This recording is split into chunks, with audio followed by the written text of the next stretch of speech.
महाराष्ट्रातील कष्टकरी शेतकरी शेतमजूर आणि दिव्यांग बांधवांचा बच्चू कडू मसीहा झाले असे म्हणण्यास आता वावग ठरणार नाही। बच्चू कडूंच्या नावाचा उच्चार करताच आगळ्या वेगळ्या आंदोलनाची आठवण होते। महाराष्ट्रात सरकारला जागे करण्याकरिता अर्धदफनाचा आंदोलनाची सर्वप्रथम मुहूर्तमेढ बच्चू कडू पासूनच सुरुवात झाली। आता बच्चू कडू विधानसभेत हरले, मात्र गोरगरिबांच्या प्रश्नाकरिता आजही ते हिरो ठरत आहेत। राज्यातील शेतकरी दिव्यांगासह अनेकांच्या मागण्या घेऊन थेट 4 दिवसापासून बच्चू कडू राष्ट्रसंत तुकडोजी महाराजांच्या समाधीस्थळ मोझरी येथे अन्नत्याग आंदोलनास सुरुवात केली। त्यांच्या कार्यकर्त्यांनी आणि शेतकरी दिव्यांगांनी 2 दिवस सरकारची वाट पाहिली, मात्र 3ऱ्या दिवसापासूनच बच्चू कडूंच्या स्टाईलने गल्ली ते थेट मुंबईच्या मंत्रालयापर्यंत अनोख्या पद्धतीने आंदोलन करण्यात आले। कुठे महिलांनी थेट चूल बंद आंदोलन करून बच्चू कडू यांच्या आंदोलनाला साथ दिली, तर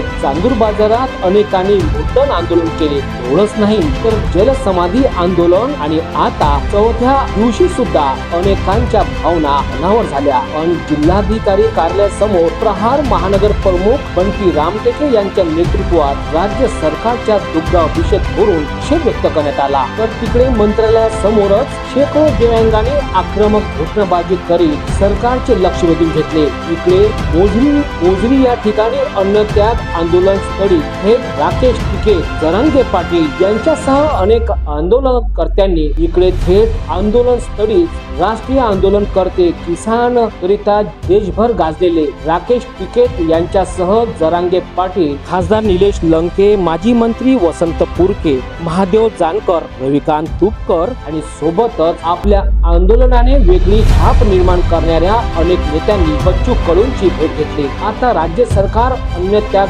आंदोलनाने झालेत का? माजी मंत्री बच्चू कडू यांच्या मागण्या पूर्ण करतील का? पुन्हा भावनांचा उद्रेक होऊन महाराष्ट्रभर प्रहारचे आंदोलन पेटेल हे आता पुढे पाहावं लागणार आहे। विदर्भ मतदार न्यूज, अमरावती।